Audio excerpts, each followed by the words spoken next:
있습니다. 할렐루야. 오른손 들어보십시다. 하나님께 순종할 때 여러분 우리 몸과 마음을 하나님이 치유하실 줄로 믿습니다. 괜찮아. 심장이다 하세요. 심장이다. 다시 괜찮아. 주님이 피 흘려 주셨다. 주님이 내 대신 죽어 주셨다. 그리고 부활하셨다. 잘 될게요. 잘 될게요. 잘 될게요. 괜찮아. 할렐루야. 주께서 우리를 위해서 피 흘려 주시고 우리에게 생명을 주시고 은혜를 더하시고 지금도 함께하고 계시고 앞으로도 은혜 위에 은혜를 더하셔서 함께하실 줄로 믿습니다. 얼마 전에 스마트폰으로 제가 이렇게 내비게이션을 켜놓고 운전을 하고 있었습니다. 그러다가 흠칫 놀랐어요. 왜 놀랐느냐? 전화기를 쓸 일이 있어서 전화기를 아무리 찾아봐도 전화기가 눈에 보이지가 않는 거예요. 주머니를 뒤져봐도 핸드폰이 없는 거예요. 아차, 집에 두고 왔구나. 그랬어요. 근데 어디 있었을까요? 내비게이션 켜서 차에다가 버젓이 올려놓고 그리고 찾는 거예요. 여러분들도 핸드폰 손에 쥐고서 핸드폰 어디 갔지? 막 이렇게 찾으신 적 있죠? 아멘. 그게 나옵니다. 등잔 밑이 어둡다는 속담이 있습니다. 바로 코앞에 있는 걸 찾지 못하고 깨닫지 못할 때 쓰는 속담입니다. 우리가 살아가는 일상 속에도 실제하지만 우리 눈에 보이지 않아서 우리가 감사하지 못하는 일들이 사실상 많습니다. 식물의 뿌리가 그렇죠. 여러분, 논의 벼가 자라면 사람의 눈에는 이삭과 줄기만 보입니다. 그러나 실제로 그 벼를 지탱하게 해주는 거는요, 뿌리예요. 여러분 너무나 잘 아시죠? 근데 그 뿌리가 상하면 여러분 아무리 좋은 약을 치고 아무리 애를 써도 안 되는 거예요. 모든 식물이 그렇습니다. 그 눈에 보이지 않지만 정말 귀하고 복되는 거는요, 가끔 눈에 보이지 않고 깨닫지 못할 때가 많이 있어요. 그런 걸 우리가 등잔 밑이 어둡다 그렇게 이야기를 하지 않습니까? 여러분 아무도 공기에 대해서 하루에 몇 번씩 감사하지 않습니다. 그러나 공기가 탁해지면 대부분의 생활하는 게 불편하고 어렵습니다. 마치 숨겨져 있듯이 눈에 보이지 않지만 실제 하는 심 중에서 우리에게 가장 결정적인 영향력을 끼치는 게 뭘까요? 그것은 바로 하나님의 은혜의 역사입니다. 하나님은 우리가 인식하지 못하는 자리에서 우리가 예상하지 못한 방식으로 그러나 가장 정확하게 하나님은 일하고 계십니다. 신앙의 어려움이 뭐냐? 하나님이 안 계신 것 같은 것이 아니라 실제로 하나님이 일하고 계시는데 우리는 하나님이 마치 안 계신 것처럼 느끼는 거예요. 그럴 때 어려움이 있죠. 하나님이 느껴지지 않는다고 해서 하나님이 살아계시지 않는 게 아니에요. 하나님이 내 기도에 응답하시지 않는다고 해서 하나님이 내게 관심이 없으신 게 아니에요. 믿으시기를 바랍니다. 하나님은 여전히 일하고 계시고 하나님은 여전히 내 가장 가까운 곳에서 하나님은 지금도 은혜를 베풀고 계세요. 창세기 28장 16절 말씀에 보니까 야곱이 형의 복수를 피해서 야반도주를 해서 광야를 나갔는데 얼마나 두렵고 외롭고 얼마나 서러웠겠어요. 그 캄캄한 광야에서 보따리도 하나 없어가지고 돌을 베개 삼고 잠을 자는데 거기서 꿈을 꿉니다. 하나님의 천사가 하늘에서 사닥다리가 내려오더니 그 천사가 오르락내리락 하는 거예요. 그러면서 하나님의 음성이 들립니다. 야곱아 두려워 말라. 나는 너의 하나님이라. 나는 너의 아버지 할아버지의 하나님이고 나는 너의 하나님이니까 네가 다시 이 땅으로 돌아올 때까지 너를 지키고 너와 함께할 것이며 너에게 은혜를 베푸실 것이라고 하나님이 약속하세요. 그때 야곱이 뭐라고 고백을 하느냐? 하나님께서 멀리 계신 줄 알았는데 하나님은 이미 여기에 계셨습니다. 나와 함께 하셨습니다. 이런 고백을 합니다. 창세기 28장 16절 여호와께서 과연 여기 계시거늘 내가 알지 못하였도다. 하나님이 함께하고 계셨는데 자기는 혼자인 줄만 알고 외롭고 괴롭고 두렵고 그랬던 거예요. 누가복음 24장 16절에 보니까 엠마오로 내려가던 두 제자가 이제 예수님에 대해서 이야기하고 있었습니다. 예수님을 따르던 사람들이었는데 예수님이 십자가에서 돌아가시고 나니까 너무나 허망하고 낙심된 거예요. 그래서 그 얘기를 두리번 하고 있는데 어떤 사람이 동행을 하기 시작을 했어요. 같이 길 가는 사람인 줄 알고 그저 자기네들 이야기를 하고 있었는데 나중에 알고 보니까 그분이 바로 예수님이셨어요. 부활하신 예수님이셨어요. 주님이 가장 가까이 오셨는데 그들은 등잔빛이 어둡다고 그 예수님을 알지 못했어요. 네덜란드의 유명한 화가 빈센트 반 고흐라는 사람이 있습니다. 정말 불세출의 천재 화가죠. 그런데 그 빈센트 반 고흐가 살아생전에 그의 그림이 몇 점이나 팔린 줄 아세요? 한 점밖에 팔리지 않았어요. 그런데 죽고 나니까 그 그림의 가치가 사람들에게 알려져서 정말 인류 문화 유산이 됐습니다. 가치는 없어져서 사라지는 것이 아니라 사람들이 그 가치를 몰라볼 때 그 가치가 가리워지는 것뿐이에요. 하나님은 때로 우리 등잔 밑에 계시는 것처럼 느껴질 때가 있습니다. 우리 눈에 보이지 않아요. 여러분 등에 불을 켜서 깜깜한 밤에 이렇게 한번 보세요. 등잔 밑이 보입니까? 안 보입니까? 등잔 바로 밑은 안 보여요. 등잔이 비추는 앞에 옆에 뒤는 보일지 몰라도 등잔 밑은 어두운 거예요. 보이지를 않습니다. 하나님이 우리 눈에 보이지 않는다고 해서 역사하시지 않는 게 아니에요. 하나님의 역사가 느껴지지 않는다고 해서 하나님이 일하고 계시지 않은 게 아니에요.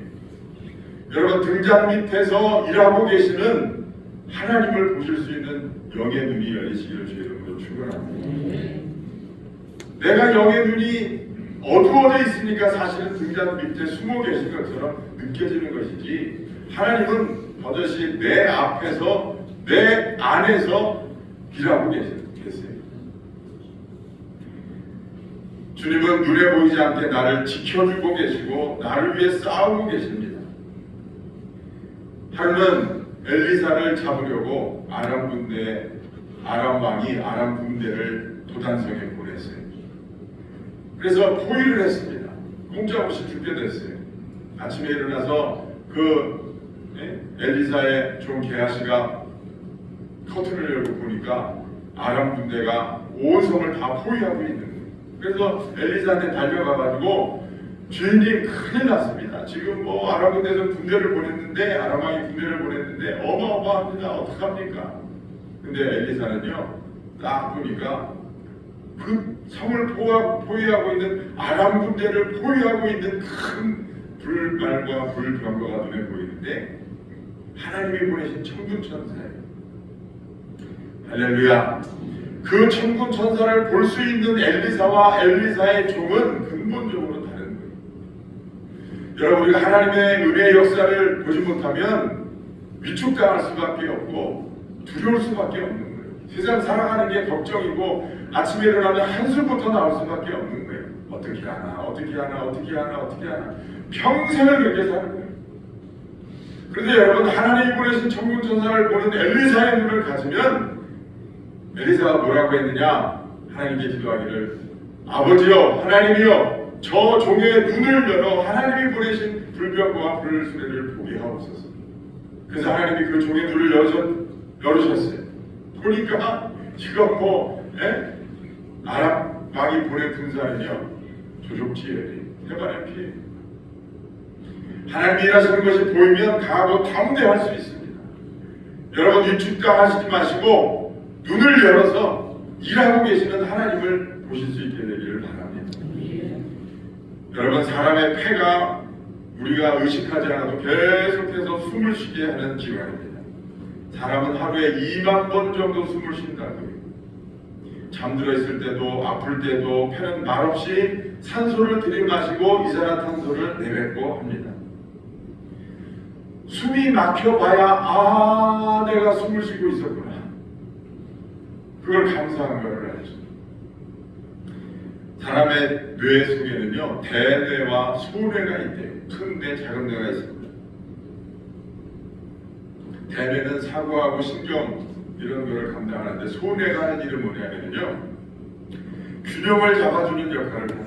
그래서 사람이 걷고 서고 균형을 잡고 넘어지지 않는 것은 의지 때문이 아니고 이 소뇌가 균형을 잡아주기 때문에 그렇다는 거예요.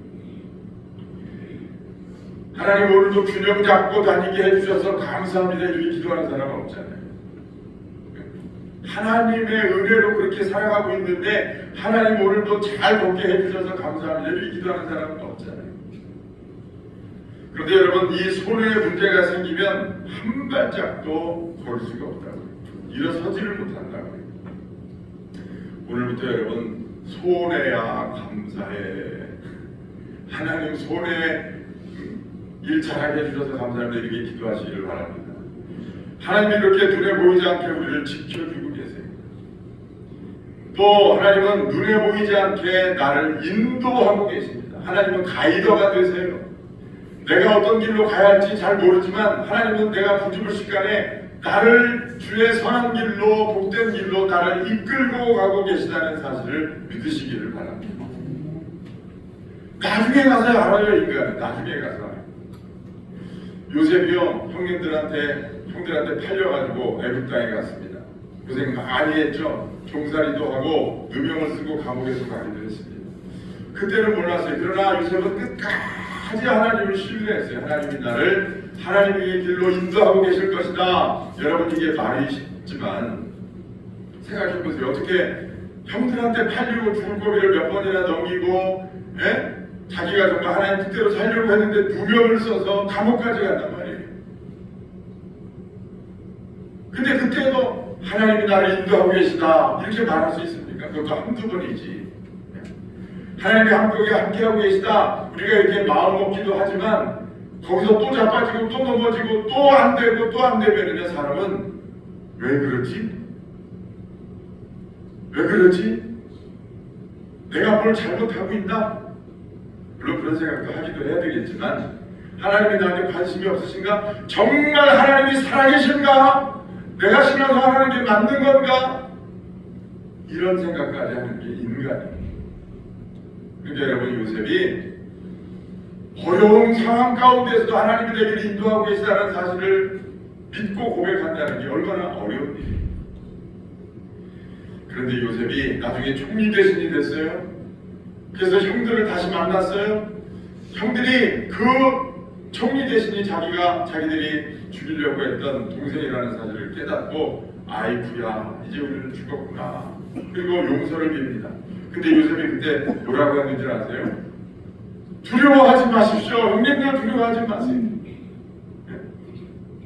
형님들이 저를 팔아서 여기 온 게 아니라 하나님이 저를 먼저 이곳에 보내셨습니다. 우리 가문과 우리 민족을 살리시기 위해서 하나님이 나를 이곳에 보내셨습니다.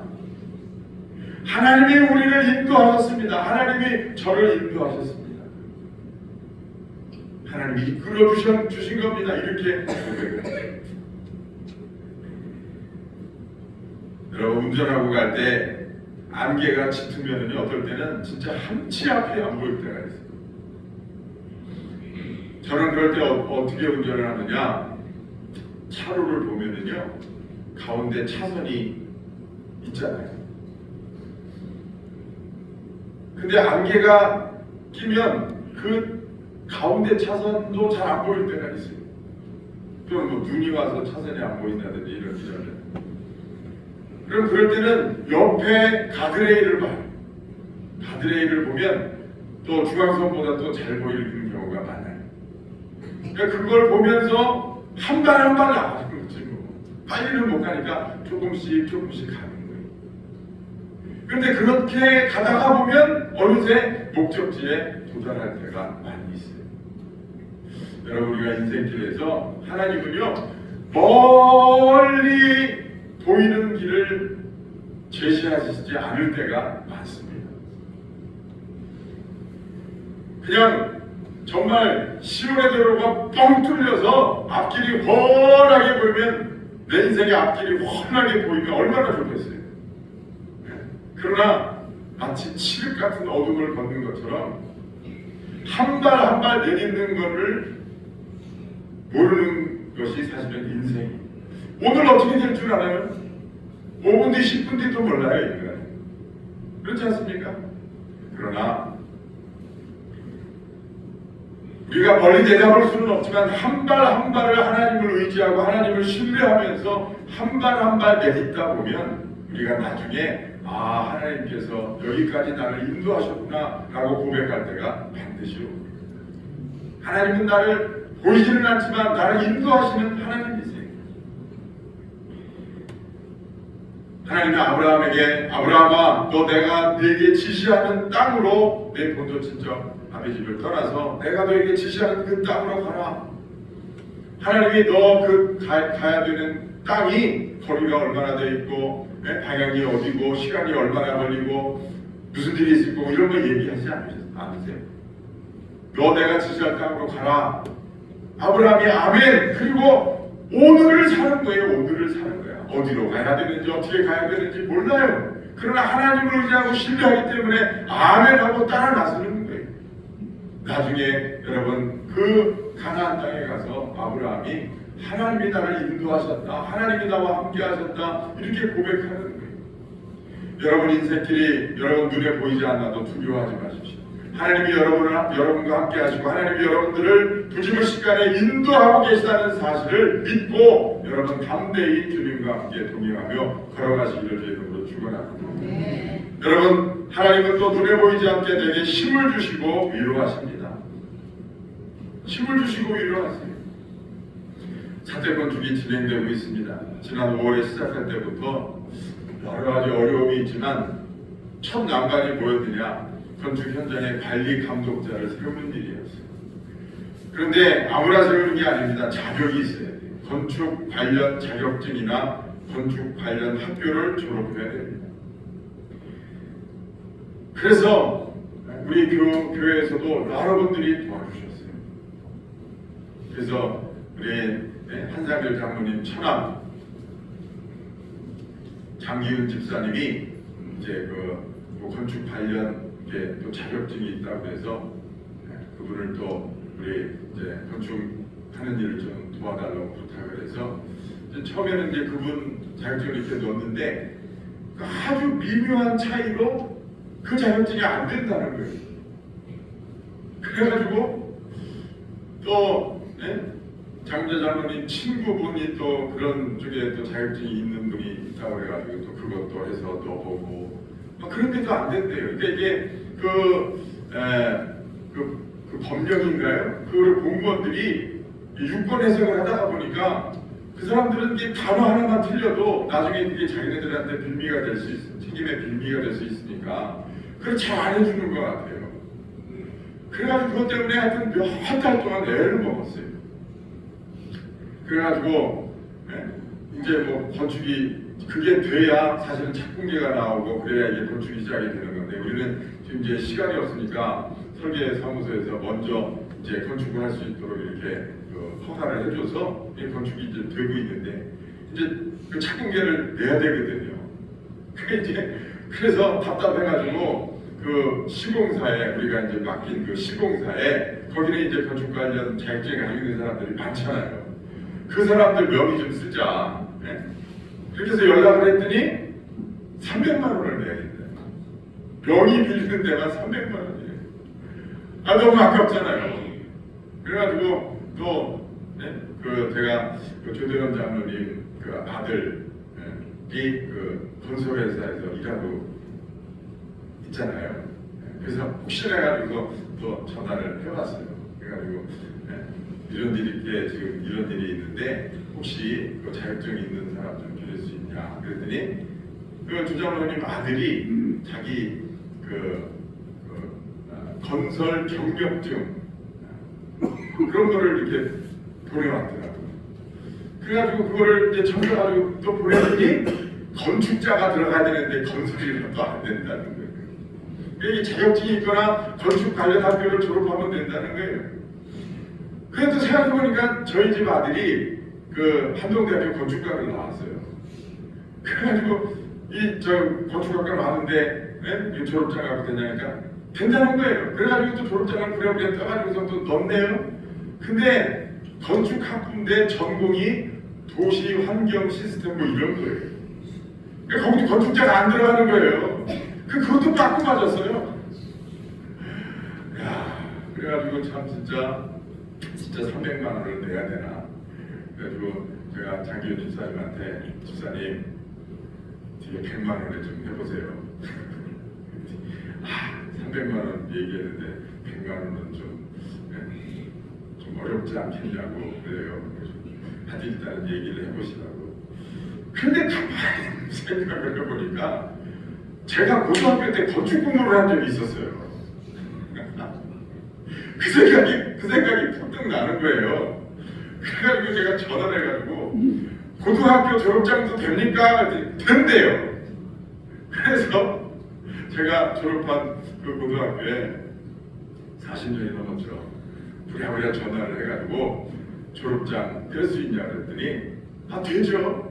그러더라고요. 그래서 그 졸업장 좀 팩스로 보내주라고 그래가지고 받았어요. 그걸 면사무소 가서 그걸 받아가지고 그걸 보냈더니 목사님 건축가 나오셨냐고 그러더라고요. 고등학교 때 제가 건축 설계 전공한 적이 있었다고 그랬더니 이거면 되는데 왜 그렇게 고생을 하셨냐고 그러더라고요. 그래서 제가 제 그 졸업장 가지고서 합격이 됐어요. 할렐루야. 제가 이런 사람인데. 그래서 참 진짜 등잔빛이 어둡구나. 하나님은 이미 가장 가까운 데서 일하고 계셨는데 참 하나님이 얼마나 복장이 터주셨을까. 이놈아, 이 멍청한 놈아, 너한테 있다, 너한테. 그랬을 것 같아요. 여러분들 혹시 주변에 건축하시는 분들 중에 관리 감독 자격증이 필요하시면 언제든지 전화하십시오.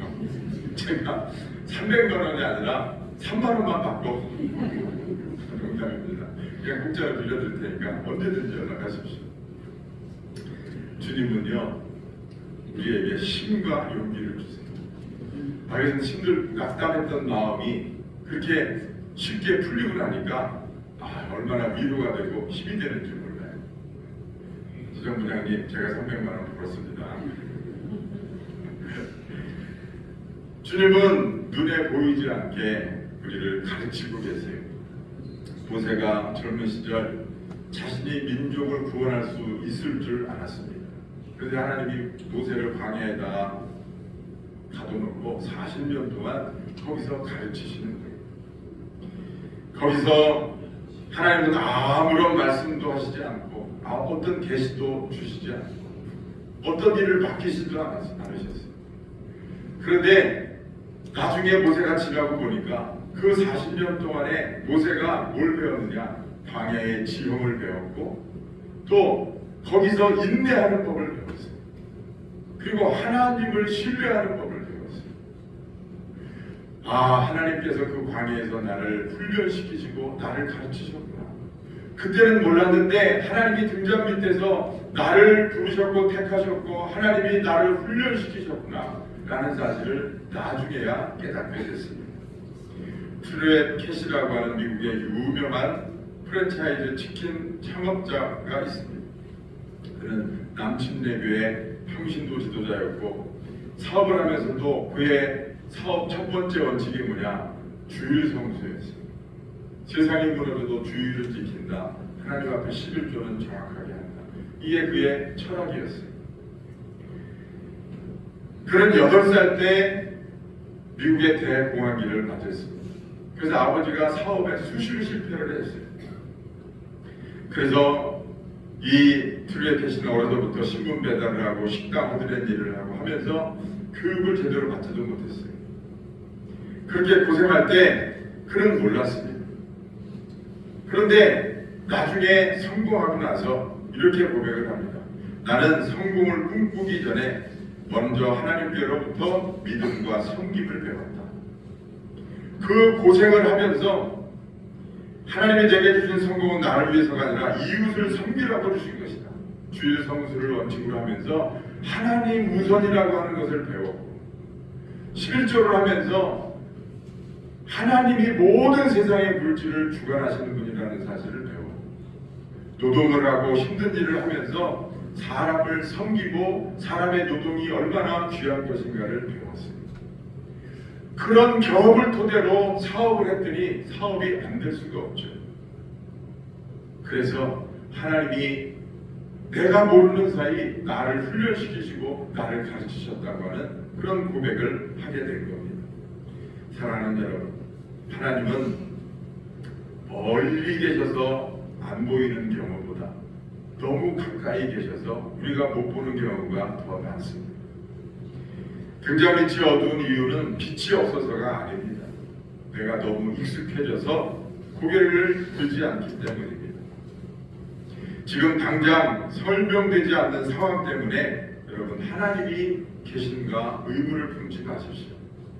기도의 응답이 더디더라도 여러분 하나님은 내가 지금 내 눈에 보이지 않는 곳에서 하나님이 지금도 나를 위해서 일하고 계시다는 사실을 여러분 꼭 기억하시기를 바랍니다.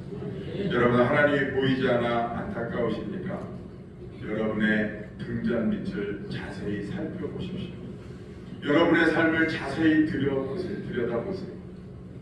하나님이 이곳 저곳에서 소리나지 않게 나를 위해 얼마나 많은 은혜를 베푸시고 얼마나 많은 일을 하고 계시는지 여러분 그 사실을 깨닫게 되기를 바랍니다. 가장 가까운 곳에서 나를 위해서 신실하게 일하고 계시는 그 하나님을 발견하시는 그런 대림절이 되기를 주의 이름으로 축원합니다. 기도하겠습니다. 거룩하신